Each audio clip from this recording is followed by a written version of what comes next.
নমস্কার বন্ধুরা, তোমরা কেমন আছো? আজ আমি বানাবো কাশ্মীরি পনির। এখানে আমি 200 গ্রাম পনির নিয়েছি। পনিরটাকে টুকরো করে রাখবো। পনির বানানোর জন্য মশলাটা আগে বানিয়ে নেব।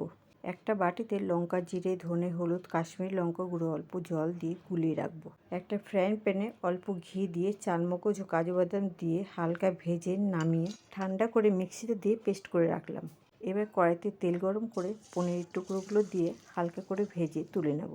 এই তেলেই গোটা জিরে, তেজপাতা, গোটা গরম মশলা ফোড়ন দিয়ে আদা বাটা দিয়ে নেড়ে চেড়ে নিয়ে বাটিতে গুলিয়ে রাখা মশলাটা দিয়ে ভালো করে কষিয়ে টমেটো বাটা দিয়ে আরও কিছুক্ষণ নাড়তে হবে। চালমগজ ও কাজুর পেস্টটা দিয়ে আর ফ্যাটানো দই দিয়ে আরও কিছুক্ষণ কষিয়ে নিয়ে জল দিয়ে দেবো। এতে পরিমাণ মতো নুন চিনি দিয়ে কিছুক্ষণ ফুটিয়ে ভাজা পনির, চেরা কাঁচা লঙ্কা দিয়ে আরও একটু ফুটিয়ে নেব। এবার ঘি, গরম মশলা দিয়ে নামিয়ে নেব। এটা রুটি, পরোটা, লুচির সঙ্গে দারুণ লাগে। রেসিপিটা ভালো লাগলে আমার পাশে থেকো।